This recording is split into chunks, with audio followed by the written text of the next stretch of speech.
ओम गणगणपते नमः। ओम गणगणपते नमः। ओम गणगणपते नमः। ओम नमः शिवाय। पार्वती की तपस्या विषयक दृढ़ता, उनका पहले से भी उग्र तप, उससे त्रिलोकी का संतप्त होना तथा समस्त देवताओं के साथ ब्रह्मा और विष्णु का भगवान शिव के स्थान पर जाना।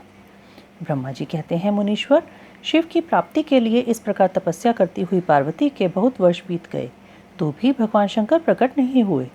तब हिमाचल, मेना, मेरू और मद्राचल आदि ने आकर पार्वती को समझाया और शिव की प्राप्ति को अत्यंत दुष्कर बताकर उनसे यह अनुरोध किया कि तुम तपस्या छोड़कर घर को लौट चलो। तब उन सब की बात सुनकर पार्वती ने कहा, पिताजी, माताजी तथा मेरे सभी बांधव, मैंने पहले जो बात कही थी उसे क्या आप लोगों ने भुला दिया है? अस्तु, इस समय भी मेरी जो प्रतिज्ञा है उसे आप लोग सुन लें। जिन्होंने रोष से कामदेव को जलाकर भस्म कर दिया है, वे महादेव जी यद्यपि विरक्त हैं, तो भी मैं अपनी तपस्या से उन भक्तवत्सल भगवान शंकर को अवश्य संतुष्ट करूंगी।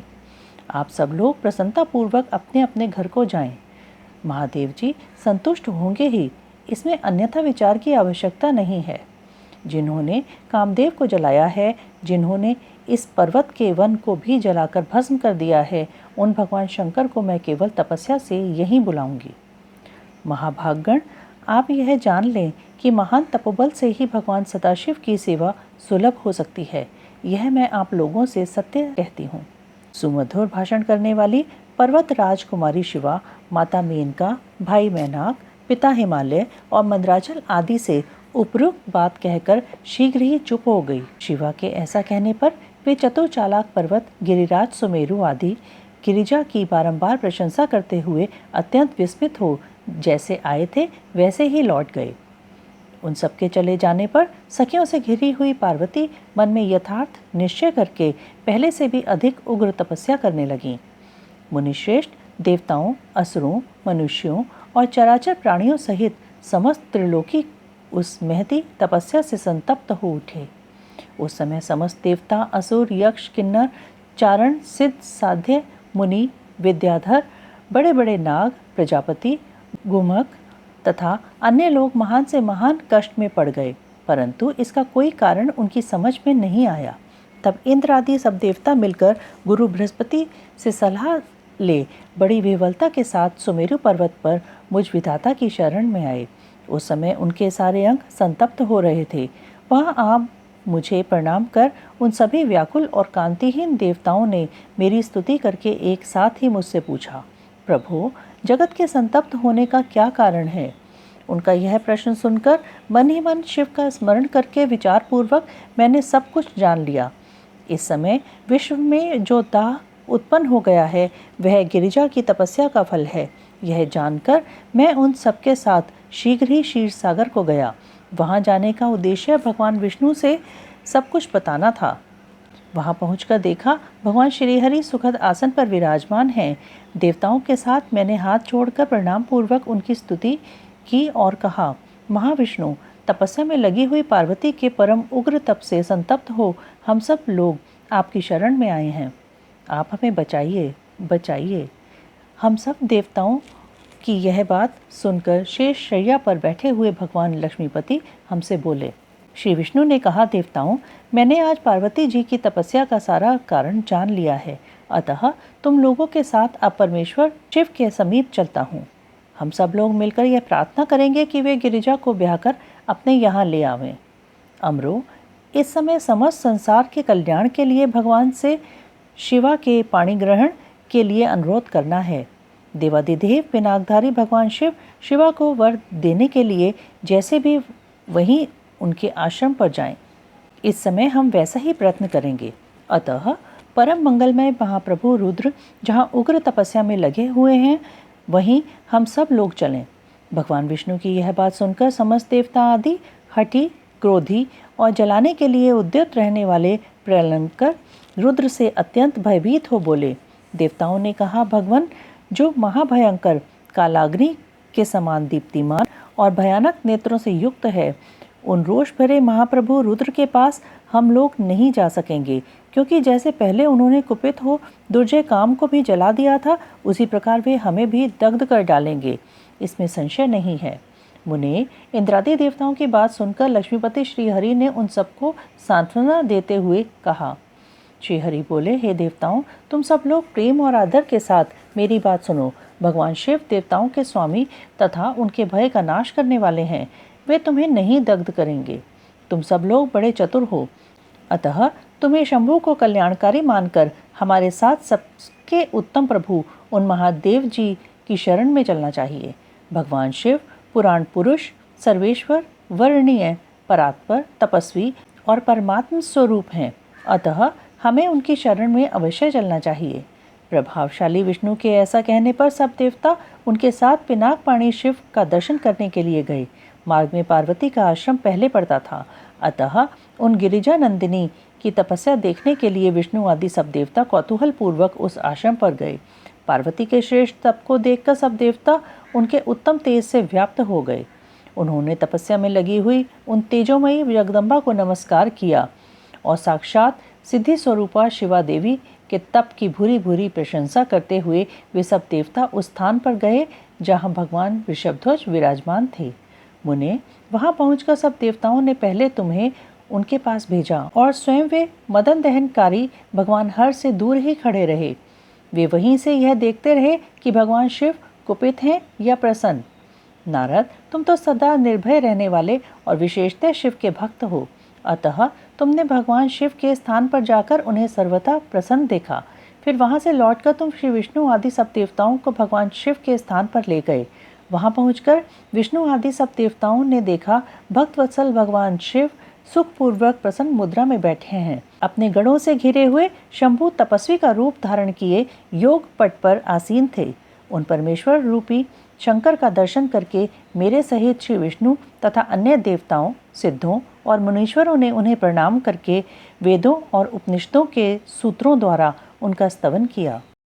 देवताओं का भगवान शिव से पार्वती के साथ विवाह करने का अनुरोध, भगवान का विवाह के दोष बताकर अस्वीकार करना तथा उनके पुनः प्रार्थना करने पर स्वीकार कर लेना। ब्रह्मा जी कहते हैं, नारद, देवताओं ने वहां पहुंचकर भगवान रुद्र को प्रणाम करके उनकी स्तुति की। तब नंदिकेश्वर ने भगवान शिव से उनकी दीन बंधुता एवं भक्त वत्सलता की प्रशंसा करते हुए कहा, प्रभो, देवता और मुनि संकट में पड़कर आपकी शरण में आए हैं। सर्वेश्वर, आप उनका उद्धार करें। दयालु नंदी के इस प्रकार सूचित करने पर भगवान शंभु धीरे धीरे आंखें खोलकर ध्यान से उपरत हुए। समाधि से विरत हो परम ज्ञानी परमात्मा एवं ईश्वर शंभु ने समस्त देवताओं से इस प्रकार कहा। शंभु बोले, श्री विष्णु और ब्रह्मा आदि देवेश्वरों, तुम सब लोग मेरे समीप कैसे आए? तुम अपने आने का जो भी कारण हो वह शीघ्र बताओ। भगवान शंकर का यह वचन सुनकर सब देवता प्रसन्न हो कारण बताने के लिए भगवान विष्णु के मुंह की ओर देखने लगे। तब शिव के महान भक्त और देवताओं के हितकारी श्री विष्णु मेरे बताए हुए देवताओं के महत्तर कार्य को सूचित करने लगे। उन्होंने कहा, शंभो, तारकासुर ने देवताओं को अत्यंत अद्भुत एवं महान कष्ट प्रदान किया है। यही बताने के लिए सब देवता यहाँ आए हैं। भगवान, आपके औरस पुत्र से ही तारक दैत्य मारा जा सकेगा और किसी प्रकार से नहीं। मेरा यह कथन सर्वथा सत्य है। महादेव, इस प्रकार विचार करके आप कृपा करें। आपको नमस्कार है। स्वामिन, तारकासुर के द्वारा उपस्थित किए गए इस कष्ट से आप देवताओं का उद्धार कीजिए। देव, शंभो, आप दाहिने हाथ से गिरिजा का पाणी ग्रहण करें। गिरिराज हिमवान के द्वारा दी हुई महानुभावा पार्वती को पाणी ग्रहण के द्वारा ही अनुग्रहित कीजिए। श्री विष्णु का यह वचन सुनकर योगपरायण भगवान शिव ने उन सबको उत्तम गति का दर्शन कराते हुए इस प्रकार कहा, देवताओं, ज्यों ही मैंने सर्वांग सुंदरी गिरिजा देवी को स्वीकार किया, त्यों ही समस्त सुरेश्वर तथा ऋषि मुनि सकाम हो जाएंगे। फिर तो वे परमार्थ पथ पर चलने में समर्थ न हो सकेंगे। दुर्गा अपने पाणी ग्रहण मात्र से ही कामदेव को जीवित कर देंगी। विष्णु, मैंने कामदेव को जलाकर देवताओं का बहुत बड़ा कार्य सिद्ध किया है। आज से सब लोग मेरे साथ सुनिश्चित रूप से निष्काम होकर रहें। देवताओं, जैसे मैं हूँ उसी तरह तुम सब लोग पृथक पृथक रहकर कोई विशेष प्रयत्न किए बिना ही अत्यंत दुष्कर एवं उत्तम तपस्या कर सकोगे। अब उस मदन के न होने से तुम सब देवता समाधि के द्वारा परमानंद का अनुभव करते हुए निर्विकार हो जाओ, क्योंकि काम नरक की ही प्राप्ति कराने वाला है। काम से क्रोध होता है, क्रोध से मोह होता है और मोह से तपस्या नष्ट होती है। अतः तुम सभी श्रेष्ठ देवताओं को काम और क्रोध का परित्याग कर देना चाहिए। मेरे इस कथन को कभी अन्यथा नहीं मानना चाहिए। ब्रह्मा जी कहते हैं, नारद, वृषभ के चिन्ह से युक्त ध्वजा धारण करने वाले भगवान महादेव ने इस प्रकार की बातें सुनाकर ब्रह्मा, विष्णु, देवताओं तथा मुनियों को निष्काम धर्म का उपदेश दिया। तदंतर भगवान शंभु पुनः ध्यान लगाकर चुप हो गए और पहले की ही भांति पार्षदों से घिरे हुए सुस्थिर भाव से बैठ गए। वे अपने मन में ही स्वयं आत्मस्वरूप, निरंजन, निराभास, निर्विकार, निरामय, परात्पर, नित्य, ममता रहित, निर्विग्रह, शब्दातीत, निर्गुण, ज्ञानगम्य एवं प्रकृति से पर परमात्मा का चिंतन करने लगे। इस प्रकार परम स्वरूप का चिंतन करते हुए वे ध्यान में स्थित हो गए। बहुत से प्राणियों की सृष्टि करने वाले भगवान शिव ध्यान करते करते ही परमानंद में निमग्न हो गए। श्री हरि एवं इंद्र आदि देवताओं ने जब परमेश्वर शिव को ध्यानमग्न देखा, तब उन्होंने नंदी की सम्मति ली। नंदी ने पुनः दीन भाव से स्तुति करने के लिए कहा। उनकी इस सत सम्मति के अनुसार देवता स्तुति करने लगे। वे बोले, देव देव, महादेव, करुणा सागर प्रभु, हम आपकी शरण में आए हैं। आप महान क्लेश से हमारा उद्धार कीजिए। ब्रह्मा जी कहते हैं, नारद, इस प्रकार बहुत दीनतापूर्ण उक्ति से देवताओं ने भगवान शंकर की स्तुति की। इसके बाद वे सब देवता प्रेम से व्याकुल चित्त हो उच्च स्वर से फूट फूट कर रोने लगे। मेरे साथ भगवान श्रीहरि उत्तम भक्ति भाव से युक्त हो मन ही मन भगवान शंभु का स्मरण करते हुए अत्यंत दीनतापूर्ण वाणी द्वारा उनसे अपना अभिप्राय निवेदन करने लगे। देवताओं के, मेरे तथा श्रीहरि के इस प्रकार बहुत स्तुति करने पर भगवान महेश्वर अपनी भक्त वत्सलता के कारण ध्यान से विरत हो गए। उनका मन अत्यंत प्रसन्न था। वे भक्त वत्सल शंकर श्रीहरि आदि को करुणा दृष्टि से देखकर उनका हर्ष बढ़ाते हुए बोले, विष्णु, ब्रह्मन तथा इंद्र आदि देवताओं, तुम सब लोग एक साथ यहाँ किस अभिप्राय से आए हो?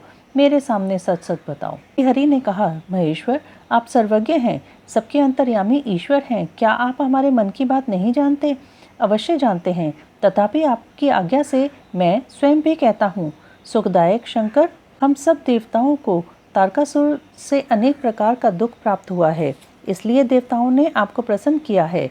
आपके लिए ही उन्होंने गिरिराज हिमालय से शिवा की उत्पत्ति कराई है। शिवा के गर्भ से आपके द्वारा जो पुत्र उत्पन्न होगा, उसी से तारकासुर की मृत्यु होगी, दूसरे किसी उपाय से नहीं। ब्रह्मा जी ने उस दैत्य को यही वर दिया है, इस कारण दूसरे से उसकी मृत्यु नहीं हो पा रही है। अतएव वह निडर होकर सारे संसार को कष्ट दे रहा है। इधर नारद जी की आज्ञा से पार्वती कठोर तपस्या कर रही है। उनके तेज से समस्त चराचर प्राणियों सहित त्रिलोकी आच्छादित हो गई है। इसलिए परमेश्वर, आप शिवा को वर देने के लिए जाइए। स्वामिन, देवताओं का दुख मिटाइए और हमें सुख दीजिए। शंकर, मेरे तथा देवताओं के हृदय में आपके विवाह का उत्सव देखने के लिए बड़ा भारी उत्साह है, अतः आप यथोचित रीति से विवाह कीजिए।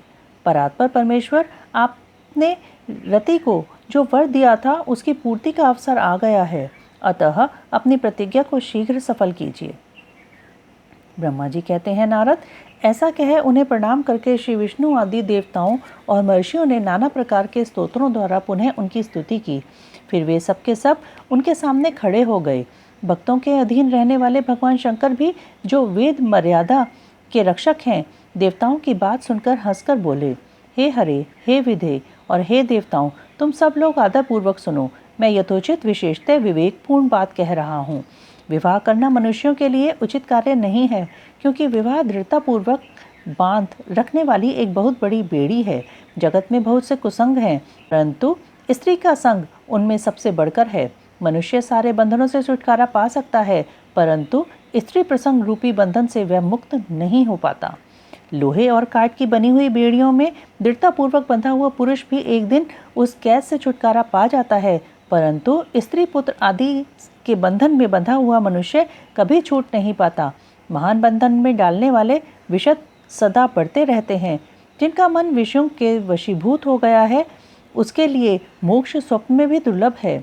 विद्वान पुरुष यदि सुख चाहता है तो वह विषयों को विधिपूर्वक त्याग दे। विषयों को विष के समान बताया गया है, जिनके द्वारा मनुष्य मारा जाता है। विषयी के साथ वार्ता करने मात्र से मनुष्य क्षण भर में पतित हो जाता है। आचार्यों ने विषय को मिश्री पिलाई हुई वारुणी कहा है। यद्यपि मैं इस बात को जानता हूँ और यद्यपि विषयों के इन सारे दोषों का मुझे विशेष ज्ञान है, तथापि मैं तुम्हारी प्रार्थना को सफल करूँगा, क्योंकि मैं भक्तों के अधीन रहता हूँ और भक्त वत्सलतावश उचित अनुचित सारे कार्य करता हूँ। इसलिए तीनों लोकों में यथोचित कर्ता के रूप में मेरी प्रसिद्धि है। भक्तों के लिए मैंने अनेक बार बहुत से प्रयत्न करके कष्ट सहन किए हैं। गृहपति होकर विश्वानर मुनि का दुख दूर किया है। हरे विधे, अब अधिक कहने की क्या आवश्यकता। मेरी जो प्रतिज्ञा है उसे तुम सब लोग अच्छी तरह जानते हो। मैं यह सत्य कहता हूँ कि जब जब भक्तों पर कहीं विपत्ति आती है तब तब मैं तत्काल उनके सारे कष्ट हर लेता हूँ। तारकासुर से तुम सब लोगों को जो दुख प्राप्त हुआ है उसे मैं जानता हूँ और उसका हरण करूँगा। यह भी सत्य सत्य बता रहा हूँ। यद्यपि मेरे मन में विवाह करने की कोई रुचि नहीं है, तथापि मैं पुत्रोत्पादन के लिए गिरिजा के साथ विवाह करूँगा। तुम सब देवता अब निर्भय होकर अपने अपने घर जाओ, मैं तुम्हारा कार्य सिद्ध करूँगा। इस विषय में अब कोई विचार नहीं करना चाहिए। ब्रह्मा जी कहते हैं, नारद, ऐसा कहकर भगवान शंकर मौन हो समाधि में स्थिर हो गए और विष्णु आदि सभी देवता अपने अपने धाम को चले गए। भगवान शिव की आज्ञा से सप्तऋषियों का पार्वती के आश्रम पर जा उनके शिव विषयक अनुराग की परीक्षा करना और भगवान को सब वृतांत बताकर स्वर्ग को जाना। ब्रह्मा जी कहते हैं, देवताओं के अपने आश्रम में चले जाने पर पार्वती के तप की परीक्षा के लिए भगवान शंकर समाधिस्थ हो गए। वे स्वयं अपने आप में अपने ही परात्पर, स्वस्थ, माया रहित तथा उपद्रव शून्य स्वरूप का चिंतन करने लगे। उस ध्येय वस्तु के रूप में साक्षात भगवान महेश्वर ही विराजमान हैं। उनकी गति का किसी को ज्ञान नहीं होता। वे भगवान वृषभध्वज ही सबके सृष्टा परमेश्वर हैं। तात उन दिनों पार्वती देवी बड़ी भारी तपस्या कर रही थीं। उस तपस्या से रुद्रदेव भी बड़े विस्मय में पड़ गए। भक्ताधीन होने के कारण ही वे समाधि से विचलित हो गए और किसी कारण से नहीं। तदंतर सृष्टिकर्ता हर ने वशिष्ठ आदि सप्तर्षियों का स्मरण किया। उनके स्मरण करते ही वे सातों ऋषि शीघ्र ही वहां आ पहुँचे।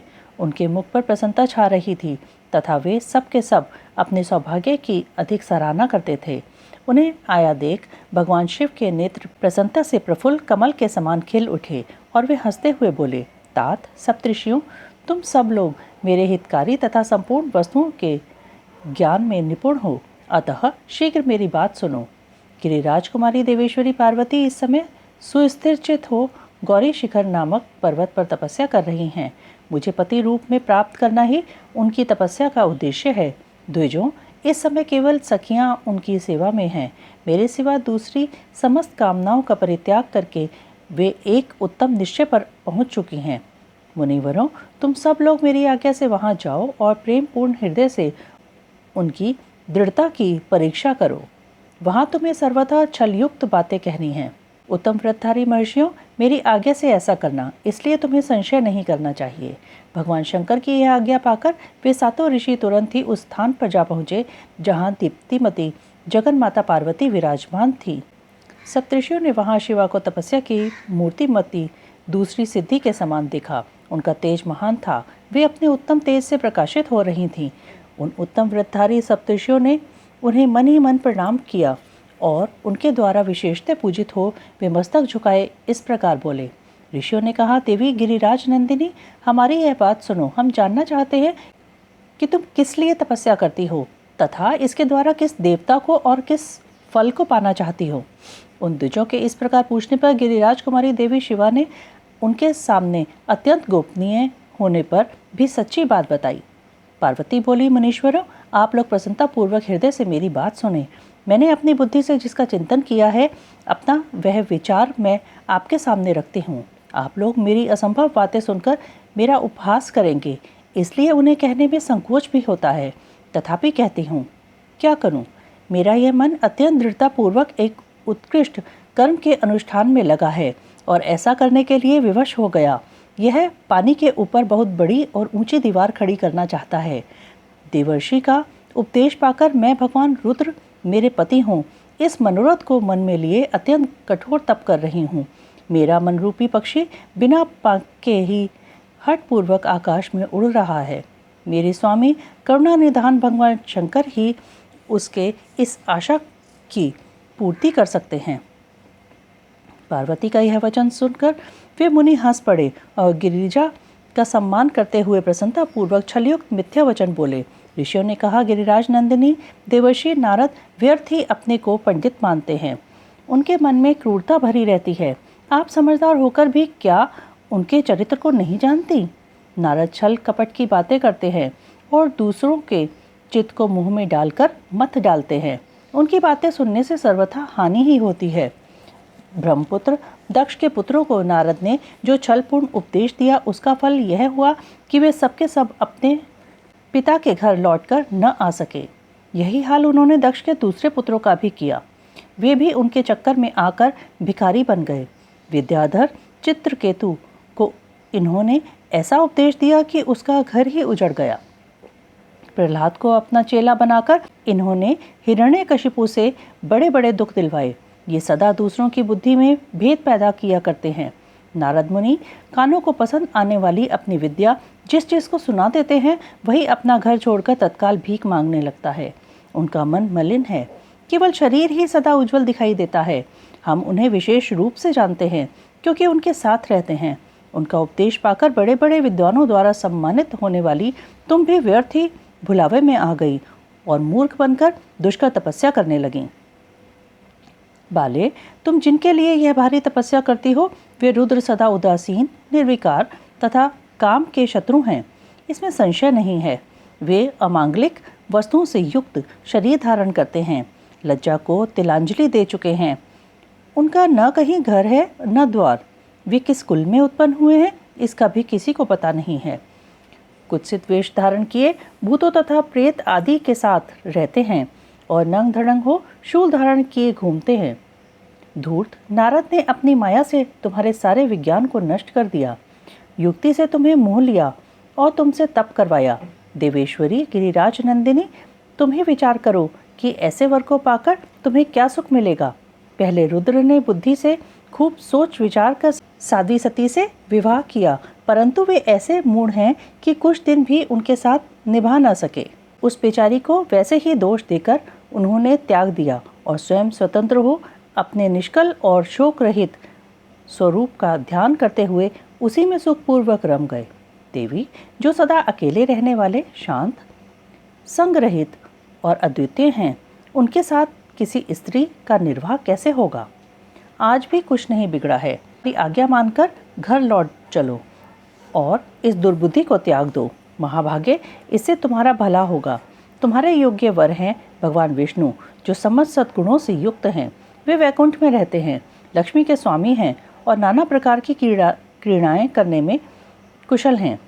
उनके साथ हम तुम्हारा विवाह करा देंगे और वह विवाह तुम्हारे लिए समस्त सुखों को देने वाला होगा। पार्वती, तुम्हारा जो रुद्र के साथ विवाह करने का हठ है, ऐसे हठ को छोड़ दो और सुखी हो जाओ। ब्रह्मा जी कहते हैं, नारद, उनकी ऐसी बात सुनकर जगदम्बिका पार्वती हंस पड़ी और पुनः उन ज्ञान विशारद मुनियों से बोली। पार्वती ने कहा, मुनीश्वरों, आपने अपनी समझ से ठीक ही कहा है, परंतु द्विजो, मेरा हठ भी छूटने वाला नहीं है। मेरा शरीर पर्वत से उत्पन्न होने के कारण मुझ में स्वाभाविक कठोरता विद्यमान है। अपनी बुद्धि से ऐसा विचार कर आप लोग मुझे तपस्या से रोकने का कष्ट न करें। देवर्षि का उपदेश वाक्य मेरे लिए परम हितकारक है, इसलिए मैं उसे कभी नहीं छोड़ूंगी। वेदवेत्ता भी यह मानते हैं कि गुरुजनों का वचन हितकारक होता है, गुरुओं का वचन सत्य होता है। ऐसा जिनका दृढ़ विचार है, उन्हें इहलोक और परलोक में परम सुख की प्राप्ति होती है और दुख कभी नहीं होता। गुरुओं का वचन सत्य होता है। यह विचार जिनके हृदय में नहीं है, उन्हें इहलोक और परलोक में भी दुख ही प्राप्त होता है, सुख कभी नहीं मिलता। अतः द्विजो, गुरुओं के वचन का कभी किसी तरह भी त्याग नहीं करना चाहिए। मेरा घर बसे या उजड़ जाए, मुझे तो यह हठ ही सदा सुख देने वाला है। मुनिवरों, आपने जो बातें कही हैं, मैं उनका आपके कहे हुए तात्पर्य से भिन्न अर्थ समझती हूँ और उनका यहाँ संक्षेप से विवेचन प्रस्तुत करती हूँ। आपने यह ठीक कहा कि भगवान विष्णु सद्गुणों के धाम तथा लीला विहारी हैं। साथ ही आपने सदाशिव को निर्गुण कहा है। जो कारण है वह बताया जाता है। भगवान शिव साक्षात परब्रह्म हैं, अतएव निर्विकार हैं। वे केवल भक्तों के लिए शरीर धारण करते हैं, फिर भी लौकिकी प्रभुता को दिखाना नहीं चाहते। अतः परमहंसों की जो प्रिय गति है उसी को वे धारण करते हैं, क्योंकि वे भगवान शंभु परमानंदमय हैं, इसलिए अवधूत रूप से रहते हैं। मायालिप्त जीवों को ही भूषण आदि की रुचि होती है, ब्रह्म को नहीं। वे प्रभु गुणातीत, अजन्मा, माया रहित, अलक्ष्य गति और विराट हैं। द्विजों, भगवान शंभु किसी विशेष धर्म या जाति आदि के कारण किसी पर अनुग्रह नहीं करते। मैं गुरु की कृपा से ही शिव को यथार्थ रूप से जानती हूँ। ब्रह्म ऋषियों, यदि शिव मेरे साथ विवाह नहीं करेंगे तो मैं सदा कुमारी रह जाऊंगी, परंतु दूसरे के साथ विवाह नहीं करूंगी, यह मैं सत्य कहती हूँ। यदि सूर्य पश्चिम दिशा में उगने लगे, मेरु पर्वत अपने स्थान से विचलित हो जाए, अग्नि शीतलता को अपना ले तथा कमल पर्वत शिखर की शिला के ऊपर खिलने लगे, तो भी मेरा हट छूट नहीं सकता। यह मैं सच्ची बात कहती हूँ। ब्रह्मा जी कहते हैं, नारद, ऐसा कह उन मुनियों को प्रणाम करके गिरिराज कुमारी पार्वती निर्विकार चित्त से शिव का स्मरण करती हुई चुप हो गई। इस प्रकार गिरजा के उस उत्तम निश्चय को जानकर वे सप्तर्षि भी उनकी जय जयकार करने लगे और उन्होंने पार्वती को उत्तम आशीर्वाद दिया। गिरिजा देवी की परीक्षा करने वाले वे सातों ऋषि उनको प्रणाम करके प्रसन्नचित्त हो शीघ्र ही भगवान शिव के स्थान को चले गए। वहां पहुंचकर शिव को मस्तक नवा उनसे सारा वृतांत निवेदन करके उनकी आज्ञा ले वे पुनः सादर स्वर्गलोक को चले गए। भगवान शंकर का जटिल तपस्वी ब्राह्मण के रूप में पार्वती के आश्रम पर जाना, उनसे सत्कृत हो उनकी तपस्या का कारण पूछना तथा पार्वती जी का अपनी सखी विजया से सब कुछ कहलाना। ब्रह्मा जी कहते हैं, नारद, उन सप्तऋषियों के अपने लोक में चले जाने पर सुंदर लीला करने वाले साक्षात भगवान शंकर ने देवी के तप की परीक्षा लेने का विचार किया। वे मन ही मन पार्वती से बहुत संतुष्ट थे। परीक्षा के ही बहाने पार्वती जी को देखने के लिए जटाधारी तपस्वी का रूप धारण करके भगवान शंभु उनके वन में गए। अपने तेज से प्रकाशमान अत्यंत बूढ़े ब्राह्मण का रूप धारण करके प्रसन्नचित हो वे दंड और छत्र लिए वहां से प्रस्थित हुए। आश्रम में पहुंचकर उन्होंने देखा देवी शिवा सखियों से घिरी हुई वेदी पर बैठी हैं और चंद्रमा की विशुद्ध कला सी प्रतीत होती हैं। ब्रह्मचारी का स्वरूप धारण किए भक्तवत्सल शंभु पार्वती देवी को देखकर प्रीतिपूर्वक उनके पास गए।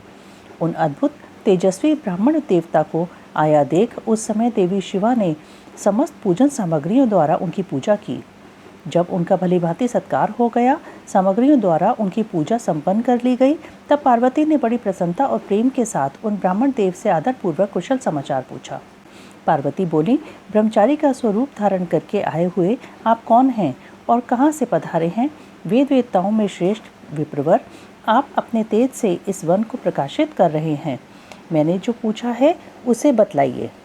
ब्राह्मण ने कहा, मैं इच्छा अनुसार विचरने वाला वृद्ध ब्राह्मण हूँ, पवित्र बुद्धि, तपस्वी, दूसरों को सुख देने वाला और परोपकारी हूँ, इसमें संशय नहीं है। तुम कौन हो, किसकी पुत्री हो और इस निर्जन वन में किस लिए ऐसी तपस्या कर रही हो जो पंजे के बल पर खड़े हो तप करने वाले मुनियों के लिए भी दुर्लभ है। तुम न बालिका हो न वृद्धा ही हो, सुंदरी तरुणी जान पड़ती हो, फिर किस लिए पति के बिना इस वन में आकर कठोर तपस्या करती हो?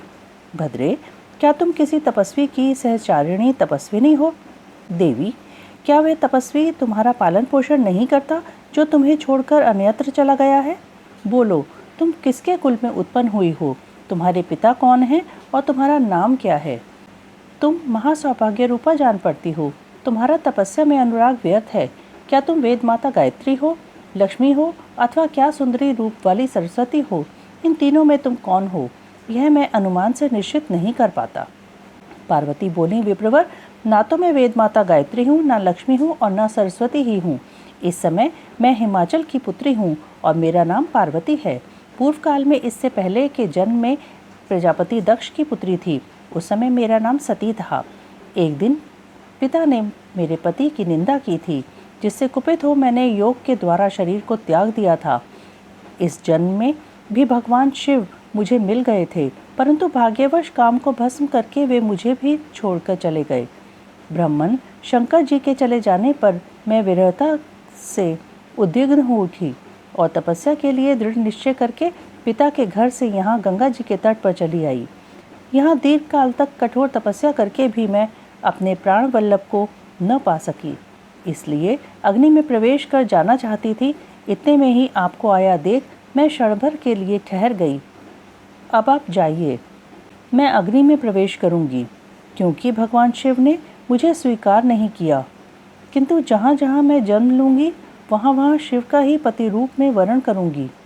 ब्रह्मा जी कहते हैं, नारद, ऐसा कहकर पार्वती उन ब्राह्मण देवता के सामने ही अग्नि में समा गईं। यद्यपि ब्राह्मण देव सामने से उन्हें बारंबार ऐसा करने से रोक रहे थे।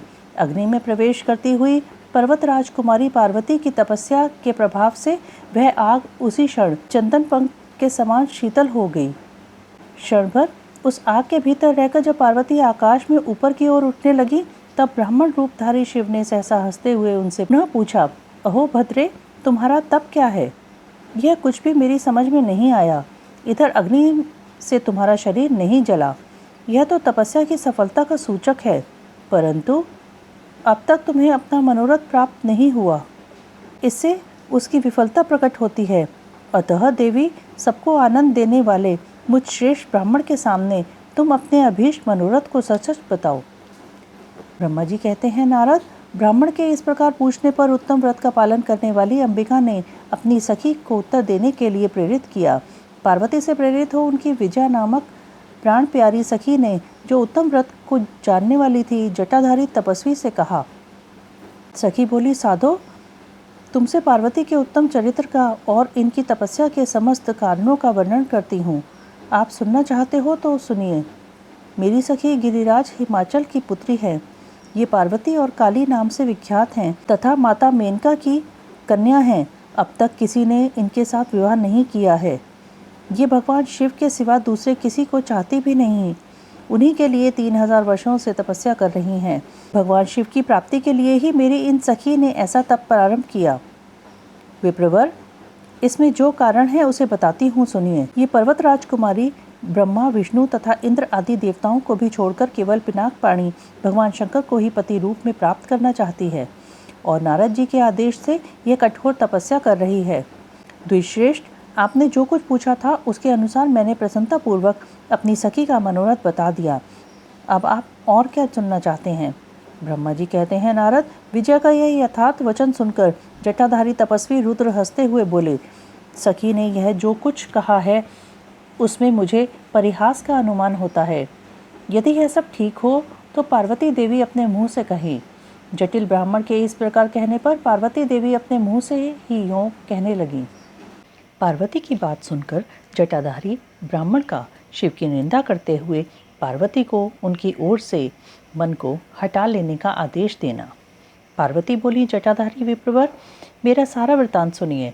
मेरी सखी ने जो कुछ कहा है वह ज्यों का त्यों सत्य है, उसमें असत्य कुछ भी नहीं है। मैं मन, वाणी और क्रिया द्वारा सत्य ही कहती हूँ, असत्य नहीं। मैंने साक्षात पति भाव से भगवान शंकर का ही वर्ण किया है। यद्यपि जानती हूँ वह दुर्लभ वस्तु भला मुझे कैसे प्राप्त हो सकती है, तथापि मन की उत्कंठा से विवश हो मैं तपस्या कर रही हूँ। ब्राह्मण से ऐसी बात कहकर पार्वती देवी उस समय चुप हो रहीं। तब उनकी वह बात सुनकर ब्राह्मण ने कहा। ब्राह्मण बोले, इस समय तक मेरे मन में यह जानने की प्रबल इच्छा थी कि ये देवी किस दुर्लभ वस्तु को चाहती है जिसके लिए ऐसा महान तप कर रही हैं। किंतु देवी, तुम्हारे मुखारविंद से सब कुछ सुनकर उस अभीष्ट वस्तु को जान लेने के बाद अब मैं यहाँ से जा रहा हूँ। तुम्हारी जैसी इच्छा हो वैसा करो। यदि तुम मुझसे न कहती तो मित्रता निष्फल होती। अब जैसा तुम्हारा कार्य है वैसा ही उसका परिणाम होगा। जब तुम्हें इसी में सुख है तब मुझे कुछ नहीं कहना। वहाँ ऐसी बात कहकर ब्राह्मण ने ज्यों ही जाने का विचार किया त्यों ही पार्वती देवी ने प्रणाम करके उनसे इस प्रकार कहा। पार्वती बोली, विप्रवर, आप क्यों जाएंगे? ठहरिए और मेरे हित की बात बताइए। पार्वती के ऐसा कहने पर दंडधारी ब्राह्मण देवता रुक गए और इस प्रकार बोले, देवी, यदि मेरी बात सुनने का मन है तो मुझे भक्ति भाव से ठहरा रही हो तो मैं वह सब तत्व बता रहा हूँ जिससे तुम्हारे हिताहित का ज्ञान हो जाएगा।